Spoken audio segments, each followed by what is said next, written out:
రంగు. తామరపై మరో నీటి బిందువు ముత్యంలా మెరవబోతుంది. ప్రజా ఆశీస్సులతో బీజేపీలో చేరుతున్న ఎంవీఆర్.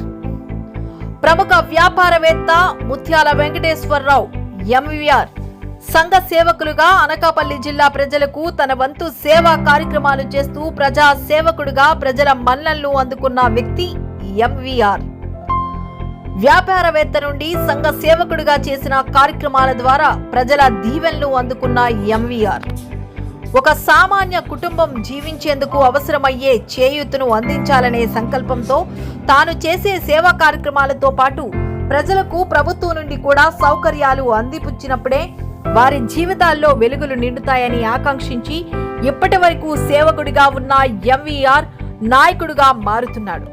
తామరాకు లాంటి బీజేపీలో అగ్రనాయకుల సమక్షంలో ఎంవీఆర్ బీజేపీలో చేరడంతో మరో నీటి బిందువు తామరాకుపై ముత్యంలా వికసించనుంది.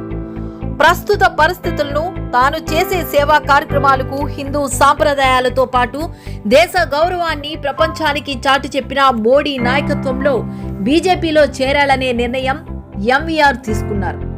తన ఆలోచనలతో సైతం బీజేపీ పార్టీని ఆకర్షించే కార్యక్రమాలు ఎంవీఆర్ ట్రస్ట్ ద్వారా కొనసాగిస్తూ ముఖ్యంగా తీర్థయాత్రల పేరుతో ప్రతి పేదవాడికి సొంత నిధులతో బస్సుల్ని ఏర్పాటు చేసి పుణ్యక్షేత్రాల దర్శన భాగ్యం కల్పిస్తున్నారు. శిథిలావస్థలో ఉన్న దేవాలయాలను నూతన ఆలయాలుగా నిర్మించడానికి సహాయ సహకారాలు అందిస్తూ తనలోని ఆధ్యాత్మిక చింతనను చాటుకుంటున్నారు. పార్టీ సిద్ధాంతాలకు అనుగుణంగా ఉన్న ఎంవీఆర్ సేవా కార్యక్రమాలు బీజేపీ పార్టీ అగ్రనాయకులను ఆకర్షించింది. ఎంవీఆర్ వంటి సేవా తత్పరుడు పార్టీకి అవసరమని భావించిన అధినాయకత్వం అతని సేవలను వినియోగించుకుంటే భవిష్యత్తులో అనకాపల్లి జిల్లాలో పార్టీ మరింత బలోపేతం అవుతుందని భావించి సాదరంగా పార్టీలోకి ఆహ్వానిస్తున్నారు. తన ఆలోచనలకు, పార్టీ విధి విధానాలకు దగ్గరగా ఉండడం, ఎంవీఆర్ సైతం బీజేపీలో పార్టీలో చేరేందుకు మొగ్గు చూపడం, అందుకు అనుగుణంగానే చర్చలు జరగడం, రాష్ట్ర బీజేపీ అధ్యక్షుడు మాధవ్ సమక్షంలో పార్టీలో చేరడం జరగనుంది. భవిష్యత్ రాజకీయాల్లో బీజేపీ మరింత బలోపేతం అవుతూ వికసిత్ భారత్లా అనకాపల్లి జిల్లాలో ఎంవీఆర్ రాకతో బీజేపీ పార్టీ వికసించనుందని చెప్పుకోవాలి.